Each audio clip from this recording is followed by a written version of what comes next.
129 ক্রীড়াবিদকে সম্মাননা ও ক্রীড়া কার্ড তুলে দেবেন প্রধানমন্ত্রী। ধাপে ধাপে বেতন কাঠামোয় আনা হবে 500 জনকে। খেলাধুলাকে পেশা হিসেবে প্রতিষ্ঠিত করার লক্ষ্য। স্থানীয় সরকার নির্বাচনেও জনগণের আস্থার প্রতিফলন ঘটবে প্রত্যাশা বিএনপির। দলীয় প্রতীক বাদে ভোট হলে তৃণমূলের শক্তি যাচাইয়ের সময় নেবে সরকার, মত বিশ্লেষকের। জ্বালানি তেল সংকটে কৃষি খাতে বিপর্যয়। ডিজেলের অভাবে ব্যাহত সেচ। ইউরোপ সহ বিভিন্ন রুটে জাহাজ কন্টেইনার ভাড়া বেড়ে দ্বিগুণ। আমদানি রপ্তানি বাণিজ্যে ক্ষতির শঙ্কা। হঠাৎ জেলায় জেলায় হামের প্রাদুর্ভাব। ময়মনসিংহ মেডিকেলে 2 সপ্তাহে ভর্তি শতাধিক শিশু। মৃত্যু 5 আক্রান্তদের চিকিৎসায় আলাদা করার বিশেষ মেডিকেল টিম গঠন।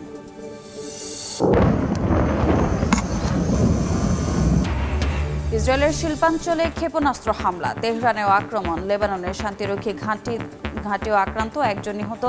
যুক্তরাষ্ট্র ইরানকে বৈঠকে বসাতে তৎপর পাকিস্তান।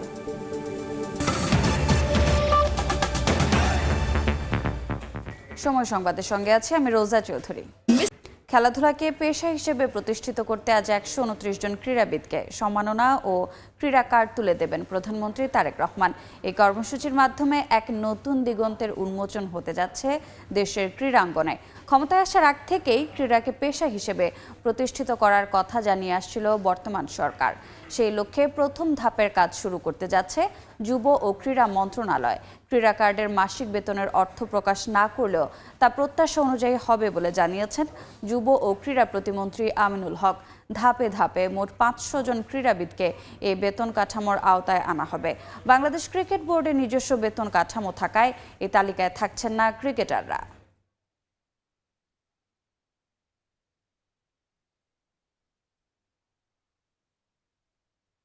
দায়িত্ব নেয়ার 1 মাসে সরকারের বিভিন্ন কার্যক্রমে জনমনে ইতিবাচক যে প্রক্রিয়া, তা স্থানীয় জনপ্রতিনিধির নির্বাচনে বিএনপির জন্য ভালো ফল নিয়ে আসবে। স্থানীয় সরকার নির্বাচন নিয়ে এমন প্রত্যাশা প্রধানমন্ত্রীর উপদেষ্টা এবং বিএনপির সিনিয়র যুগ্ম মহাসচিব রুহুল কবির রিজভীর। তবে রাজনৈতিক বিশ্লেষকরা মনে করেন দলীয় প্রতীক বাদ দিয়ে স্থানীয় নির্বাচন হওয়া উচিত। সরকার সে পথে হাঁটলে এই নির্বাচন নিয়ে মাঠ পর্যায়ে নিজেদের শক্তি পর্যালোচনায় আরও সময় নেবে বিএনপি। মুরসালিন হক জুনায়েদের রিপোর্ট। ত্রয়োদশ জাতীয় সংসদ নির্বাচনের পর গঠিত সরকার পার করেছে 1 মাসের বেশি সময়। দায়িত্ব পাওয়া মন্ত্রীরা ব্যস্ত নিজ নিজ মন্ত্রণালয়ে। সংসদ অধিবেশনে নতুন বাংলাদেশের বন্দোবস্ত নিয়ে ব্যস্ত নয়া আইন প্রণেতারা। আজ থেকে এই মহান সংসদে এরই মাঝে আগ্রহ শুরু হয়েছে স্থানীয় সরকারের নির্বাচন নিয়ে। ফেব্রুয়ারির নির্বাচনের পরে 2 দফায় দেশের 11 সিটি কর্পোরেশনে নিজ দলের লোককে প্রশাসক হিসেবে নিয়োগ দেয় বিএনপি জোট সরকার। এর ফলে স্থানীয় জনপ্রতিনিধি নির্বাচন নিয়ে সৃষ্ট ধোঁয়াশা কাটাতে সচেষ্ট আছেন দলের মহাসচিব ও সংশ্লিষ্ট মন্ত্রী। আমরা সেই আলোচনা করছি, আমাদের সিদ্ধান্ত হলেই আমরা জানিয়ে দেব। এবছর তো বটেই। তবে স্থানীয় সরকার নির্বাচনের ঘোষণা যখনই হোক নিজেরা প্রস্তুত আছেন বলে জানালেন বিএনপি নেতারা। পাশাপাশি জাতীয় সংসদের মতোই স্থানীয় সরকার নির্বাচনেও ইতিবাচক ফলের ব্যাপারে আত্মবিশ্বাসী বিএনপি আলাদা কোনো প্রস্তুতি দরকার নাই। যখনই সরকার ঘোষণা করবে নির্বাচন, তখনই প্রস্তুতি নিতে পারবে আর কি। দল স্থানীয় পর্যায়ে প্রস্তুতি নিতে পারবে। মাত্র 1 মাস হলো একটি সরকারের রাষ্ট্র পরিচালনায় যে আর্টিকুলেশনটা দেখিয়েছে, তো তাতে আমার মনে হয় জনগণের মধ্যে একটা ইতিবাচক প্রভাব তৈরি হয়েছে জনমনে। তো সেক্ষেত্রে আমি মনে করি যে স্থানীয় সরকার যে কোনো নির্বাচন, সে পৌরসভা হোক উপজেলা হোক, তাতে একটা ইতিবাচক প্রভাব পড়বে। দলীয় প্রতীকে স্থানীয় নির্বাচন আয়োজনে রাজনৈতিক পরিপক্কতা এখন অর্জিত হয়নি এমন মন্তব্য করে রাষ্ট্রবিজ্ঞানের এই শিক্ষক বলছেন, নির্দলীয় প্রতীকে নির্বাচন হলে আওয়ামী লীগের অংশগ্রহণ ঠেকানো যাবে না। আর তাই তৃণমূলের শক্তি পর্যালোচনায় সময় নেবে বিএনপি। দলীয় প্রতীকে স্থানীয় নির্বাচন একটা ডেমোক্রেটিক সোসাইটি যখন একটা পরিপক্কতার দিকে যায়, ওই পর্যায়ে তখন দলীয় প্রতীকে হইতে পারে যে বিএনপি হয়তো মাঠের অবস্থা পর্যালোচনা করার পরেই যে তাদের শক্তিটা কীরকম হইতে পারে সেটার একটা অ্যাসেসমেন্ট তারা করবে, এবং করার পরেই হয়তো বা আমার মনে হচ্ছে যে তারা এই নির্বাচনটা দিবে। নির্দলীয় হলে একটা রিস্ক তো থাকবেই, সেটা হলো যে আওয়ামী লীগ বা আওয়ামী লীগের প্রার্থীরা তখন স্থানীয় পরিষদের নির্বাচনে প্রতিদ্বন্দ্বিতা করবে। আপনি তো তাদের না করবেন কিভাবে? তবে সাধারণ মানুষের কাছে সরকারি সেবা নিরবিচ্ছিন্ন করতে স্থানীয় সরকার নির্বাচন নিয়ে বিলম্ব করা যাবে না বলে মত এই বিশ্লেষকের। খুব দ্রুত স্থানীয় সরকার নির্বাচন হওয়া দরকার। মুরসালিন হক জুনায়েদ, সময় সংবাদ, ঢাকা। আজও রাজধানীর বিভিন্ন পাম্পে জ্বালানি তেলের জন্য মোটরসাইকেল ও গাড়ির দীর্ঘ সারি বন্ধ রয়েছে বেশ কিছু পাম্প। বিস্তারিত জানাতে এই মুহূর্তে রাজধানীর পরিবাগে আছেন সহকর্মী সাইফুল ইসলাম, সরাসরি যাচ্ছে তার কাছে। সাইফুল, জ্বালানি তেলের স্বল্পতায় আজও রাজধানীতে আমরা ঘুরেছি, দেখেছি বেশ কিছু পাম্প বন্ধ, যার কারণে হচ্ছে যে সমস্ত পাম্পগুলি খোলা রয়েছে সেগুলিতে কিন্তু আসলে চাপ পড়ছে। সেই চাপের কারণে কিন্তু আমরা যদি এখনকার পরিস্থিতি একটু দেখাই যে সেই চাপের কারণে কিন্তু রাজধানী জুড়ে দীর্ঘ লাইন দেখতে পাচ্ছি আমরা সকাল থেকেই, যেখানে হচ্ছে বিশেষ করে বাইকারদের কথাই যদি বলি, অনেকেই বলছেন যে 1.5 থেকে 2 ঘন্টা বা কোনো কোনো পাম্পে আরও কম সময় পর্যন্ত তারা অপেক্ষা করেছেন। তবে এর মধ্য দিয়ে যদি একটু প্রাইভেট কার বা এর চেয়ে একটু বড় যে গাড়িগুলি আছে সেগুলির কথা বলি, সেগুলি হচ্ছে রাজধানীতে আমরা দেখেছি যে লাইনে আছে, যেখানে হচ্ছে তাদের ঘন্টার পর ঘন্টা অপেক্ষা করতে হচ্ছে। কিছুক্ষণ আগে একজন ড্রাইভারের সাথে কথা বলেছিলাম, তিনি বলছেন যে সকালে নাস্তা উনি গাড়িতেই করেছেন, ঠিক 7টার সময় এই যে আমরা এখন যে পাম্পে আছি পরিবাগে, সেই পাম্পে উনি সিরিয়াল ধরেছিলেন। তার মধ্য দিয়ে এখন প্রায় 10টারও বেশি বাজে, এই সময় ধরেই কিন্তু উনি আমরা দেখতে পাচ্ছি অপেক্ষা করছেন। যদিও এর মধ্য দিয়ে আমরা দেখতে পাচ্ছি যে এখানকার বাইকার যারা আছেন, যেমন একটু আগে একজনের সাথে কথা হয়েছিল বা সাক্ষাৎ হয়েছিল, তিনি বলছেন যে প্রত্যেক দিনই কিন্তু তাদেরকে এই দীর্ঘ লাইনে দাঁড়াতে হচ্ছে, যার কারণে হচ্ছে যে সময় নষ্ট হচ্ছে। কেননা যে পরিমাণ তেল দেওয়া হয় তার জন্য কিন্তু প্রতিদিন ঘুরে ঘুরে পাম্পের দ্বারস্থ হতে হয়। বিশেষ করে প্রাইভেট কারের কথা যদি বলি, যে পরিমাণ তেল দেওয়া হচ্ছে, কোনো কোনো পাম্পে দেওয়া হচ্ছে 10 থেকে 15 লিটার, আবার কোনো কোনো পাম্পে 20 লিটার, যেখানে বাইকারদেরও দেওয়া হচ্ছে 4 থেকে 5 লিটার বা সর্বোচ্চ 6 লিটার পর্যন্ত।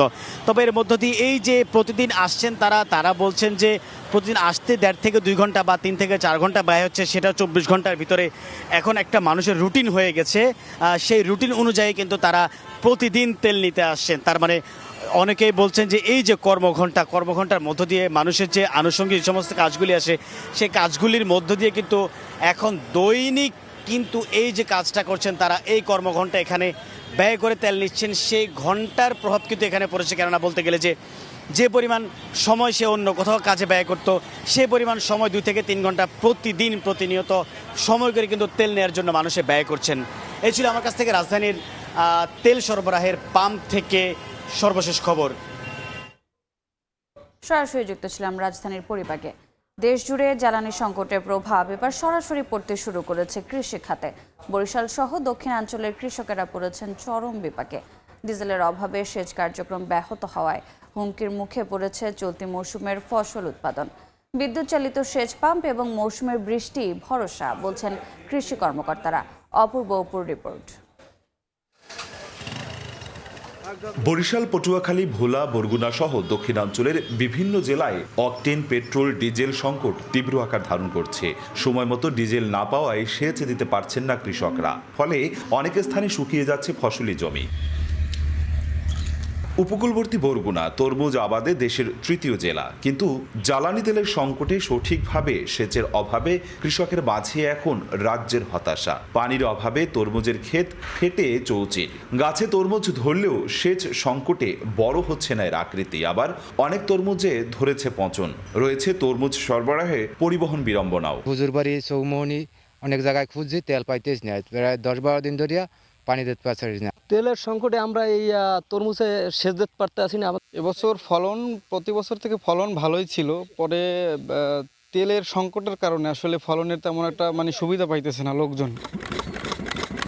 পটুয়াখালীতে কৃষকের মুখে হাসি নেই। দীর্ঘ লাইনে দাঁড়িয়ে স্বল্প কয়েক লিটার তেল এনে সেচের পাম্প চালু করতে পারলেও দুশ্চিন্তা এর শেষ নিয়ে আজ পেয়েছেন। তবে আগামীকাল আদৌ জ্বালানি তেল পাবেন কিনা সেই হতাশা কৃষকের। আমরা সুষ্ঠুভাবে সুন্দরভাবে সেচ না দিতে পারি, ফলন অনেক কম হবে, যার কারণে আমরা লসে পড়ব। ভাই এবছর খুবই পর্যায়ে খুবই লসে আছে। বরিশালের বিভিন্ন পাম্পে তেল নেই জানিয়ে কাগজ সাটানো হয়েছে। চাহিদার অর্ধেকও পূরণ করতে পারছেন না বলে জানিয়েছেন বিক্রেতারা। তেল জানি সবাই পায় না, ধানটা মরে যাইতে, কিস্তিটা হাউড়ে ধান লাগাইছি, ধান এখন মরে যাইতেছে। আমি সরকারের দাবি তেলের দাম কমাই দেন। ধান বাইরেতে আছে, ধানে পানি চাই, পানি দিতে পারি না, ডিজেলের দাম বেরিয়ে গেছে অতিরিক্ত। তখন তুল না পাই তো আমরা ধান উঠাবো কেমন? হারভেস্টারও কাটতে পারবে না, ঠিক লেবার দিয়ে ধান কাটামো, মেশিনে ধান লইতে পারবো না, এই জন্য আমাকে বীজ নষ্ট হয়ে যাবে। আমাদের প্রতিদিনের চাহিদা ছিল 1 লাখ লিটারের বেশি, আমরা প্রতিদিন সাপ্লাই সরবরাহ করতাম আর কি বিভিন্ন জায়গায় ডিলার এজেন্টদেরকে। তো আমরা এখন ধরেন সেই 1 লাখের জায়গায় পাচ্ছি 10,000 12,000 এরকম করে, হাইস্ট 15,000।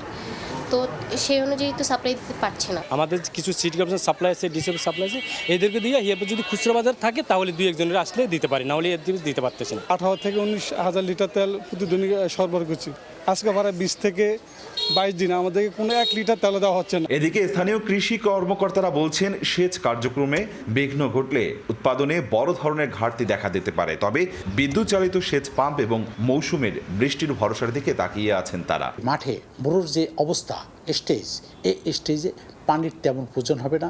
যদি এখন থেকেই বৃষ্টি শুরু হয় তবে আশা করি এটা কোনো প্রকার নেতিবাচক প্রভাব আমাদের কৃষিক্ষেত্রে আসবে না। ডিজেলের দাম বৃদ্ধি এবং সরবরাহ সংকট দুইয়ের চাপেই দিশেহারা কৃষকরা।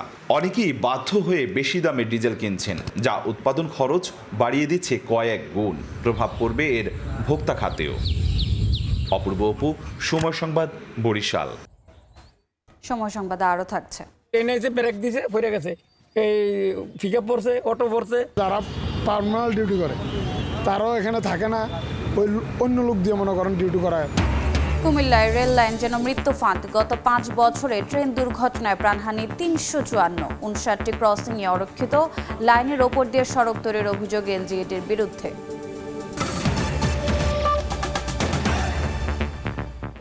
মধ্যপ্রাচ্য পরিস্থিতিতে বিশ্ববাজারে জ্বালানি তেলের দাম বাড়ার অজুহাতে জাহাজ এবং কন্টেইনার ভাড়া বাড়ায় সংকটে পড়তে যাচ্ছে দেশের আমদানি রপ্তানি বাণিজ্য।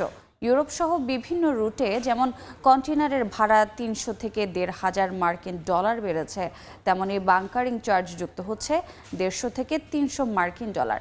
এমনকি 1 এপ্রিল থেকে মেইন লাইন অপারেটররা কন্টেইনার পরিবহন ভাড়া আরও 1 দফা বাড়ানোর পরিকল্পনা করছে বলে জানিয়েছেন শিপিং ব্যবসায়ীরা।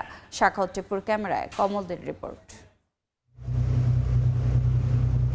ইরান, ইসরায়েল এবং মার্কিন যুক্তরাষ্ট্রের যুদ্ধক্ষেত্র আপাতত মধ্যপ্রাচ্যের দেশগুলো হলো তার প্রভাবে পুরোপুরি অস্থির হয়ে উঠেছে বিশ্ব অর্থনীতি। প্রতিদিনই বিশ্ববাজারে জ্বালানি তেলের দাম বাড়ছে, একই সঙ্গে বাড়ছে সমুদ্রপথে জাহাজযোগে কন্টেনার ও পণ্য পরিবহন খরচ। আর এই অস্থিরতাকে বাদ যাচ্ছে না বাংলাদেশের আমদানি রপ্তানি বাণিজ্য। অবশ্য আন্তর্জাতিক বাজারে তেলের দাম লাফিয়ে লাফিয়ে বাড়লো, বাংলাদেশে দাম না বাড়িয়ে আগের অবস্থায় রেখেছে ক্ষমতাসীন বিএনপি সরকার। জাহাজের ভাড়া প্রায় আপনার 10-20% মতন বেড়ে গেছে, কারণ এটা বিশেষ করে ফুয়েল অ্যাডজাস্টমেন্ট। এটা যে ওনাররা বেনিফিট করতেছে তা না, এটা তেলকে অ্যাডজাস্ট করতেছে। এমনিতে মিসাইল হামলার আতঙ্কে মধ্যপ্রাচ্যের দেশগুলোর বন্দরে পণ্য নিতে রাজি নয় মেনলাইন অপারেটররা। অল্প কয়েকটি প্রতিষ্ঠান রাজি হলো 1100 মার্কিন ডলারের প্রতিটি কন্টেনার ভাড়া বাড়িয়ে করা হয়েছে 3,000 মার্কিন ডলার। একইভাবে ইউরোপগামী কন্টেনার পরিবহন ভাড়া যুদ্ধের আগের 1,600 মার্কিন ডলার থেকে বেড়ে বর্তমানে 2,500 মার্কিন ডলারে এসে দাঁড়িয়েছে। গত যুদ্ধের আগে কিন্তু আমরা যে কন্টেনারগুলো বাংলাদেশ থেকে রপ্তানি করতাম $1,600 বা $1,700 মধ্যে, সেগুলো ইতিমধ্যে $2,400 উপরে যে পৌঁছেছে। এটার সাথে শুধু নট অনলি বাংকার, এটার সাথে ইন্স্যুরেন্স এবং অন্যান্য বিভিন্ন ধরনের কস্টিংগুলো জড়িত হয়ে এই ভাড়াটা কিন্তু অনেক বেশি বেড়েছে। শুধু যে কন্টেনার পরিবহন খরচ বেড়েছে তা কিন্তু নয়, মধ্যপ্রাচ্য শুরু হওয়ার পর থেকে প্রতিটি আন্তর্জাতিক রুটে বাল্ক পণ্যবাহী জাহাজের ভাড়া বেড়েছে অন্তত 20%। এর বাইরে 20 ফুট সাইজের জন্য 150 এবং 40 ফুট কন্টেনারে 300 মার্কিন ডলার বাংকারিং চার্জ যুক্ত করেছে কয়েকটি মেনলাইন শিপিং অপারেটর। শিপিং লাইন ভাবতেছে যে আমাদের আরও যে কস্টিংগুলো আছে সেগুলো রিকভার করার একমাত্র রাস্তা হচ্ছে যে আমাদেরকে ভাড়া বাড়াতে হবে, কারণ বিভিন্ন জায়গায় কস্ট বেড়ে গেছে এবং এপ্রিল থেকে সেটা বাড়াবে। কে কত বাড়াবে সেই ধরনের কিন্তু আলাপ আলোচনা চলছে। এই অবস্থায় দেশের রপ্তানি আয়ের অন্যতম খাত তৈরি পোশাক শিল্প পড়েছে সবচেয়ে বেশি জটিলতায়। পণ্য উৎপাদনের জন্য কাঁচামাল যেমন আমদানি করতে হয় জাহাজযোগে, তেমনি তৈরি পোশাক বায়ারদের কাছে পৌঁছাতেও জাহাজ কিংবা কন্টেনারের বিকল্প নেই। কিন্তু বাড়তি জাহাজ ও কন্টেনার ভাড়া নিয়ে এখন পর্যন্ত বায়ারদের কাছ থেকে কোনো সিদ্ধান্ত পায়নি গার্মেন্টস মালিকেরা।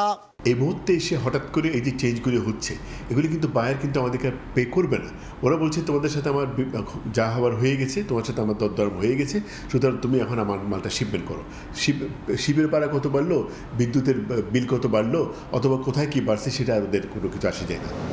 আন্তর্জাতিক বাজারে গত 1 মাসে কয়েক দফায় বেড়ে প্রতি ব্যারেল জ্বালানি তেল 114 মার্কিন ডলারে বিক্রি হচ্ছে। কমল দে, সময় সংবাদ, চট্টগ্রাম। দেখছেন সময় সংবাদ, সঙ্গেই থাকুন। ময়মনসিংহ মেডিকেল কলেজ হাসপাতালে বাড়ছে হাম আক্রান্ত রোগীর সংখ্যা। গেল 2 সপ্তাহে ভর্তি হয়েছে শতাধিক শিশু, মৃত্যু হয়েছে 5 জনের। পরিস্থিতি সামলাতে গঠন করা হয়েছে বিশেষ মেডিকেল টিম এবং আলাদা কর্নার। চলছে আলাদা আইসোলেশন ওয়ার্ড চালুর প্রস্তুতিও। ওবায়দুল হকের রিপোর্ট। রোগীতে ঠাসা ময়মনসিংহ মেডিকেল কলেজ হাসপাতালের শিশু বিভাগ। এরই মধ্যেই 3টি আলাদা কক্ষে চিকিৎসা নিচ্ছে ছোঁয়াচে রোগ হাম আক্রান্ত শিশুরা। হাসপাতালটিতে বাড়তে শুরু করেছে হাম আক্রান্ত রোগী। ময়মনসিংহ জেলা ছাড়াও আশেপাশের জেলাগুলো থেকে হাম আক্রান্ত শিশুদের ভর্তি করা হচ্ছে ময়মনসিংহ মেডিকেলে।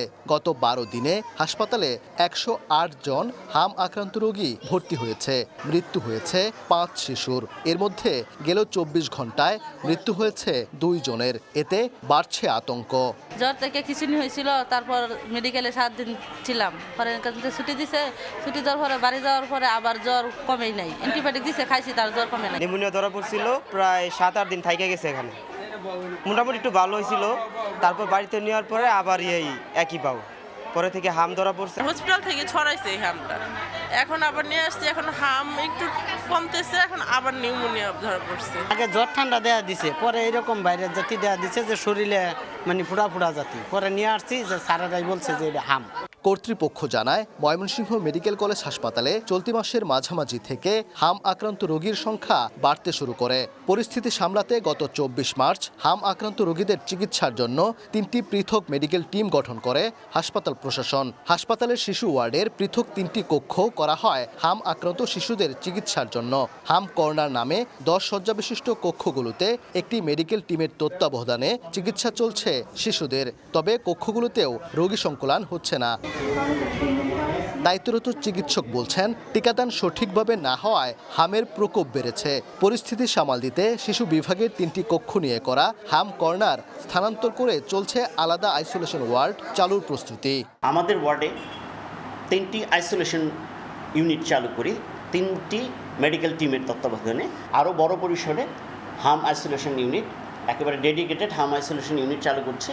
ময়মনসিংহ মেডিকেল কলেজ হাসপাতালের শিশু ওয়ার্ডে রোববার দুপুরে হাম আক্রান্ত রোগী ভর্তি ছিল 68 জন। ওবায়দুল হক, সময় সংবাদ, ময়মনসিংহ। সংবাদে আরও থাকছে। লোভনীয় অফারেও ধরে রাখা যাচ্ছে না মোবাইল ইন্টারনেট গ্রাহক। 7 মাসে কমেছে 73 লাখ, উল্টো বেড়েছে ব্রডব্যান্ড ব্যবহারকারী। সিম সংখ্যা কমানোকে দুষছেন অপারেটররা। বরিশালে ভয়াবহ রূপ ধারণ করেছে সংক্রামক ব্যাধি হাম রোগে আক্রান্ত শিশুর সংখ্যা। অভিযোগ উঠেছে, আক্রান্ত শিশুদের চিকিৎসা দেওয়া হচ্ছে সাধারণ রোগীদের সঙ্গে।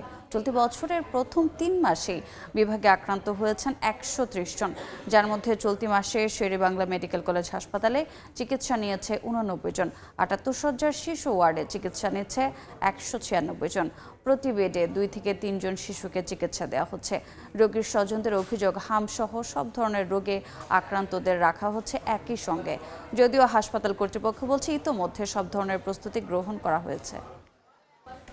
আমরা ঈদের সময় হাসপাতাল আসলাম ছেলেনিয়া, তা 5টা ইঞ্জেকশন করা হয়েছে। হ্যাঁ, এরপরে ওই 3 জনের মধ্যে কেউ টাইফয়েড হামে আক্রান্ত ছিল, এই থেকে এই পোলা আমার এই অবস্থা। আমাদের এখানে হামের রোগীর জন্য আমরা সম্পূর্ণ আলাদা আইসোলেশন ওয়ার্ড করেছি এখন একসাথে রাখার আর কোনো সুযোগ নেই। আমরা নিচতলে 2টা রুম আমরা আইসোলেশন ওয়ার্ড হিসেবে আমরা ওখানে ডিক্লেয়ার করেছি।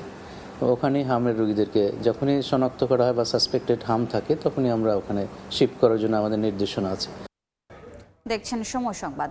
কুমিল্লার রেল লাইন যেন মৃত্যু ফাঁদ। অরক্ষিত ক্রসিং, ঝুঁকিপূর্ণ পারাপারে একের পর এক দুর্ঘটনা। গত 5 বছরে ট্রেন দুর্ঘটনায় প্রাণ গেছে 354 জনের। সমন্বয় না করেই লাইনের ওপর দিয়ে এলজিইডির বিরুদ্ধে সড়ক নির্মাণের অভিযোগ রেল কর্মকর্তার, যার মধ্যে 59টি ক্রসিংয়ে অরক্ষিত বলে দাবি তার। এদিকে আলোচনা করে সমাধানের আশ্বাস এলজিইডি কর্তৃপক্ষের। ইশতিয়াক আহমেদের রিপোর্ট।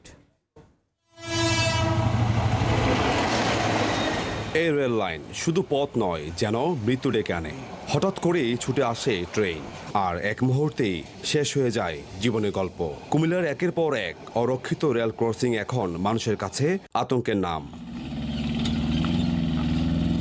2026 সালের মার্চ মাসে কুমিল্লা পদুয়ার বাজার লেভেল ক্রসিংয়ে ট্রেনের সঙ্গে বাসের ভয়াবহ সংঘর্ষে ঘটনাস্থলে নিহত হন 12 জন।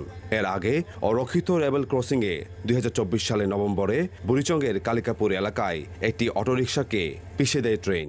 প্রাণ যায় 7 জনের। মাত্র 2টি ঘটনায় ঝরে যায় 19টি প্রাণ, কিন্তু এই মৃত্যুর দায় নিচ্ছে না কেউই। পুরো জেলায় 21টি লেভেল ক্রসিং গেট থাকলেও এর বাইরে রয়েছে অন্তত 59টি অরক্ষিত রেল ক্রসিং, যেখানে নেই গেট, নেই গেটম্যান, নেই কোনো সতর্কতা। সবচেয়ে বড় অভিযোগ, এলজিইডি রেলওয়ের সঙ্গে কোনো সমন্বয় না করেই রেললাইনের উপর দিয়ে তৈরি করেছে সড়ক, আর সেই সড়কে এখন পরিণত হয়েছে মৃত্যুর ফাঁদে। গাড়ি উঠছে, দেখছে না, এদিক থেকে দেখা যায় না, এদিক থেকে দেখা না, গাড়ি মারিয়ে দেখা যাচ্ছে সিএনজির এই ব্রিজের করার জন্য গেছে, ট্রেন এসে ব্রেক দিছে, পড়ে গেছে, এই পিক আপ পড়ছে, অটো পড়ছে, গাড়ি পড়ে যায়। জরুরি ভিত্তিতে রেলগেট দেওয়া দরকার এবং গেটম্যান থাকা দরকার। নিয়ম অনুযায়ী রেলগেটে গেটম্যান নিয়োগ দেওয়ার কথা চুক্তির ভিত্তিতে। একটি লেভেল ক্রসিংয়ে 3 জন, স্পেশাল লেভেল ক্রসিংয়ে 6 জন গেটম্যান শিফটে দায়িত্ব পালনের কথা, কিন্তু বাস্তব চিত্র ভয়াবহ। কুমিল্লা স্থায়ী স্পেশাল গেট পদুয়ার বাজার ও বিজয়পুরে। বাকি জায়গাগুলোতে নিরাপত্তা বলতে প্রায় কিছুই নেই। অনেক সময় দেখা গেছে যারা পার্মানেন্ট ডিউটি করে তারাও এখানে থাকে না, ওই অন্য লোক দিয়ে মনে করেন ডিউটি করায়। সিগন্যালগুলো নষ্ট হয়ে গেছে, এগুলা ট্রাকগুলো চুরি করে নিয়ে গেছে এগুলা। লাকসাম রেলওয়ে থানার হিসাব বলছে 2021 সালে 41টি, 2022 সালে 71টি, 2023 সালে 66টি, 2024 সালে 64টি, 2025 সালে 75টি আর 2026 সালে এখন পর্যন্ত 18টি অপমৃত্যুর মামলায় 354 জনের প্রাণহানি হয়েছে। কুমিল্লায় বর্তমানে 59টি অরক্ষিত লেভেল ক্রসিং আছে, যেখানে কোনো গেট ও গেটম্যান নেই। প্রায় সবগুলো সড়ক এলজিইডি রেলওয়ে কর্তৃপক্ষের সঙ্গে সমন্বয় না করে নির্মাণ করেছে বলে জানান রেল কর্মকর্তা। অন্যদিকে এলজিইডির কর্মকর্তা বলছে 2024 সালে 31টি ঝুঁকিপূর্ণ অরক্ষিত লেভেল ক্রসিংয়ের বিষয়ে পদক্ষেপ নেওয়ার জন্য সদর দপ্তরে প্রধান প্রকৌশলীকে চিঠি দেওয়া হয়েছিল। তারা দেখা যাচ্ছে যে রাতের আধারেও করে থাকে, আমরা বাধা দেই, আমাদের বাধা উপেক্ষা করে আমাদের অজান্তে তারা এই রাস্তাগুলি তৈরি করে এলজিডি। আমি এগুলো বিষয়ে কী করণীয় যায় আমার কর্তৃপক্ষের কাছে আমি এই বিষয়ে ব্যবস্থা নেওয়ার জন্য অনুরোধ করব। এখন প্রশ্ন, এই মৃত্যুর দায় কার? এলজিইডি নাকি রেলওয়ের, নাকি সমন্বয়হীন এক সিস্টেমের? সমন্বয়হীন উন্নয়ন আর দায়িত্বহীনতা বন্ধ না হলে এই মৃত্যুর মিছিল থামবে না, এমনটাই বলছেন বিশেষজ্ঞরা। ইশতিয়াক আহমেদ, সময় সংবাদ, কুমিল্লা। দেখছেন সময় সংবাদ, সঙ্গেই থাকুন। দেখছেন সময় সংবাদ। তেজগাঁওয়ে প্রধানমন্ত্রীর কার্যালয়ে 129 জাতীয় ক্রীড়াবিদকে সম্মাননা ও ক্রীড়া কার্ড তুলে দিচ্ছেন প্রধানমন্ত্রী তারেক রহমান। সরাসরি যাচ্ছে সেখানে। ষষ্ঠ এশিয়ান ইয়োগাসনা চ্যাম্পিয়নশিপ টুর্নামেন্টে ইয়োগা ইভেন্টে স্বর্ণজয়ী মোহাম্মদ নাহিদ আসছেন। ষষ্ঠ এশিয়ান ইয়োগাসনা চ্যাম্পিয়নশিপ টুর্নামেন্টে ইয়োগা ইভেন্টে স্বর্ণজয়ী মোহাম্মদ নাহিদ।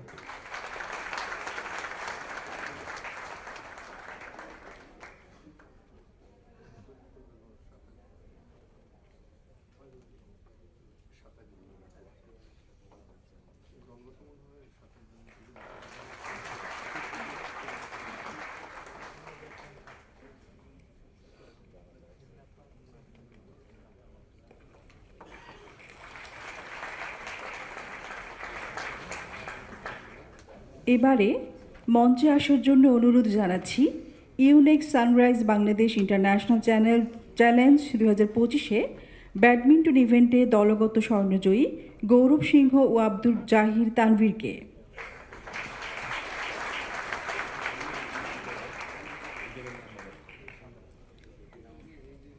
দলগত স্বর্ণজয়ী গৌরব সিংহ ও আব্দুল জাহির তানভীর আসছেন প্রধানমন্ত্রীর কাছ থেকে সম্মাননা গ্রহণের জন্য।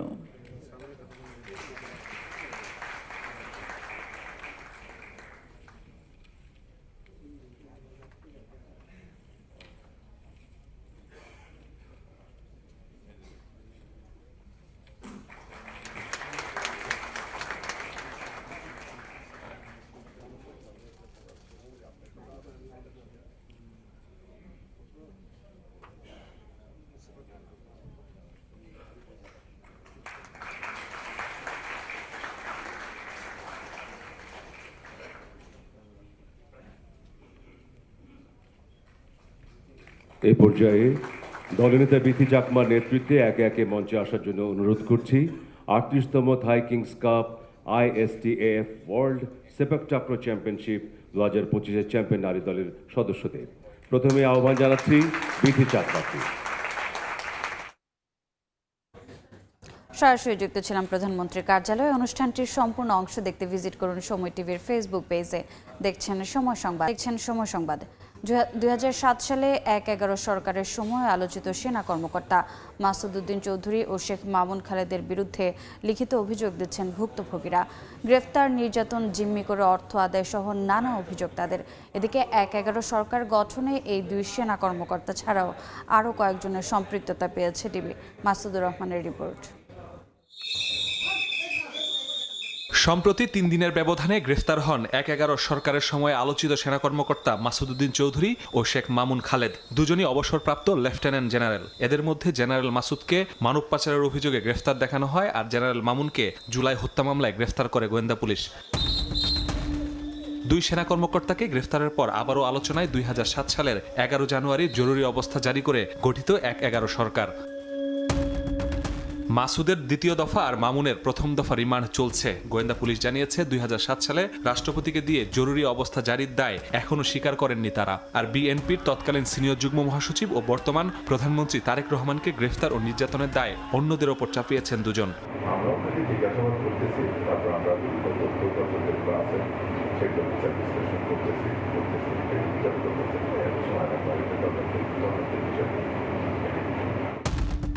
গোয়েন্দা পুলিশ বলছে 1/11 আগে তত্ত্বাবধায়ক সরকারের প্রধান ডক্টর ইয়াজউদ্দিন আহমেদকে চাপ দিয়েছিলেন মাসুদ সহ 6 সেনা কর্মকর্তা। বাকিদের বিষয়েও খোঁজ নেওয়া হচ্ছে। এছাড়া সে সময় গ্রেফতার, নির্যাতন, দুর্নীতি, জিম্মি করে অর্থ আদায় সহ নানা অভিযোগ জানাচ্ছেন ভুক্তভোগীরা। এই বিষয়ে লিখিত অভিযোগ জমা দেওয়ার আহ্বান পুলিশের। যারা তাদের ক্ষোভের কথা জানাচ্ছেন তাদেরকে বলছি যে আপনারা ফরমালি কমপ্লিট করুন।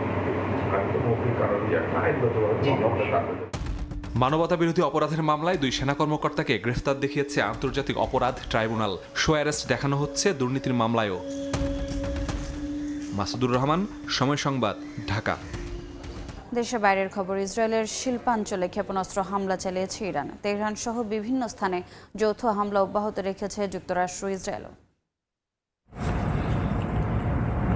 স্থানীয় সময় রোববার ইসরায়েলের বিরশেবা এলাকায় নিয়ত হোভাব শিল্পাঞ্চলে ব্যাপক ক্ষেপণাস্ত্র হামলা চালায় ইরান। এই ঘটনায় বেশ কয়েকজন আহত হন। হামলার পরপরই ক্ষতিগ্রস্ত কারখানা থেকে বিপজ্জনক রাসায়নিক ছড়িয়ে পড়ার শঙ্কায় আশেপাশের বাসিন্দাদের সতর্ক থাকতে বলা হয়। পরে ইসরায়েল দাবি করে কারখানা থেকে বিপজ্জনক পদার্থ ছড়ায়নি। এদিন ইসরায়েলের মধ্যাঞ্চলেও ক্ষেপণাস্ত্র ছোড়ে তেহরান। ইয়েমেন থেকে ছোড়া ক্ষেপণাস্ত্র প্রতিহতের দাবি করেছে তেল আবিব।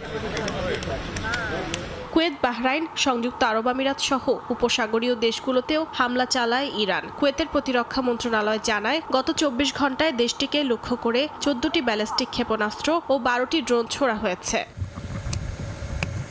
এদিকে ইরানের তেহরান সহ বিভিন্ন এলাকায় আক্রমণ চালিয়েছে ইসরায়েলও। দখলদার বাহিনীর দাবি, অস্ত্র গবেষণা ও উৎপাদন কেন্দ্র লক্ষ্য করে 120টির বেশি ক্ষেপণাস্ত্র ছোড়া হয়। তেহরানে কাতার ভিত্তিক সংবাদ মাধ্যম আল আরাবি টেলিভিশনের কার্যালয়, ইস্পাহানে একটি বিশ্ববিদ্যালয়েও চলে মার্কিন ইসরায়েলি হামলা। তাবরিজে পেট্রোকেমিক্যাল কোম্পানিকেও লক্ষ্যবস্তু করা হয়। হরমুজ প্রণালীতে একটি MQ-9 ড্রোন ধ্বংসের দাবি করেছে ইরানের সামরিক বাহিনী। হরমুজের পাশাপাশি ওমান উপসাগরের পূর্ণ নিয়ন্ত্রণ ইরানের সামরিক বাহিনীর হাতে রয়েছে বলে দাবি করেছে তেহরান। ওই অঞ্চলে মোতায়েনরত মার্কিন বাহিনীর বিরুদ্ধে কঠোর প্রতিশোধের হুঁশিয়ারি দিয়েছে ইরানের নৌবাহিনী। লেবাননেও হামলা অব্যাহত রেখেছে ইসরায়েল। দেশটিতে জাতিসংঘের শান্তিরক্ষী ঘাঁটিতে ইসরায়েলি বাহিনীর হামলার খবর পাওয়া গেছে। লেবাননের দক্ষিণাঞ্চলে সামরিক অভিযান আরও সম্প্রসারণের নির্দেশ দিয়েছেন প্রধানমন্ত্রী বিনিয়ামিন নেতানিয়াহু। চলমান সংঘাত বন্ধে ইসলামাবাদে বৈঠকে বসেন পাকিস্তান, সৌদি আরব, তুরস্ক ও মিশরের পররাষ্ট্রমন্ত্রীরা। ইরান যুদ্ধ বন্ধের উপায় নিয়ে আলোচনা করেন তারা। রোববার পাকিস্তানের পররাষ্ট্রমন্ত্রী ইশাক দার বৈঠক ফলপ্রসূ হয়েছে বলে জানান। একই সঙ্গে শিগগিরই ইসলামাবাদে ইরান ও যুক্তরাষ্ট্রের মধ্যে গুরুত্বপূর্ণ বৈঠক আয়োজন করা হবে বলেও উল্লেখ করেন তিনি। আমি ইসলামাবাদে যুক্তরাষ্ট্র ও ইরান আলোচনা সংক্রান্ত সম্ভাবনার বিষয়ে পররাষ্ট্রমন্ত্রীদের জানিয়েছি। এই উদ্যোগকে তারা সম্পূর্ণ সমর্থন জানিয়েছেন। for its devastating impact. তুরস্ক ও মিশরের পররাষ্ট্রমন্ত্রীর সঙ্গে বৈঠকের পর একই কথা জানান পাকিস্তানের প্রধানমন্ত্রী শাহবাজ শরীফও। উর্জিতা শেহজিন, সময় সংবাদ। এবারে খেলার খবর। ফিফা প্রীতি ম্যাচে কলম্বিয়াকে 3-1 গোলে উড়িয়ে দিয়েছে ফ্রান্স। ডিজে-দুয়ের জোড়া গোলে দাঁড়াতেই পারেনি ক্যাফেতেরসরা। ম্যাচের শুরুতে একাদশ নিয়ে চমক দেন দিদিয়ের দেশাম। ব্রাজিলকে হারানো কাউকেই এদিন মাঠে নামাননি তিনি। তাতে অবশ্য ফরাসিদের দাপট কমেনি একটুও। 29 মিনিটে এগিয়ে যায় ফ্রান্স। আন্তর্জাতিক ক্যারিয়ারে নীল জার্সি গায়ে নিজের প্রথম গোলের দেখা পান ডিজে-দুয়ে। পরে বিরতিতে যাওয়ার আগে ফরাসিদের আবারও এগিয়ে দেন মার্কাস থুরাম। ফিরে এসে আক্রমণের গতি আরও বাড়ায় তারা। 56 মিনিটে নিজের জোড়া গোল পূরণ করেন দুয়ে। পরে শেষ দিকে 1 গোল শোধ দিল। ম্যাচে ফিরতে পারেনি কলম্বিয়া। এ জয়ে টানা 9 ম্যাচে অপরাজিত রইল ফ্রান্স। এ পর্যায়ে শীর্ষ সংবাদগুলো জানিয়ে দিচ্ছে আরেকবার। 129 ক্রীড়াবিদকে সম্মাননা ও ক্রীড়াকার তুলে দিচ্ছেন প্রধানমন্ত্রী। ধাপে ধাপে বেতন কাঠামোয় আনা হবে 500 জনকে। খেলাধুলাকে পেশা হিসেবে প্রতিষ্ঠিত করার লক্ষ্য। স্থানীয় সরকার নির্বাচনেও জনগণের আস্থার প্রতিফলন ঘটবে প্রত্যাশা বিএনপির। দলীয় প্রতীকবাদে ভোট হলে তৃণমূলের শক্তি যাচাইয়ের সময় নেবে সরকার, মত বিশ্লেষকের। এবং জ্বালানি সংকটের ধাক্কা কৃষি ও বাণিজ্যে। ডিজেলের অভাবে ব্যাহত সেচ। ইউরোপ সহ বিভিন্ন রুটে জাহাজ কন্টেইনার ভাড়া বেড়ে দ্বিগুণ। আমদানি রফতানিতে ক্ষতির শঙ্কা।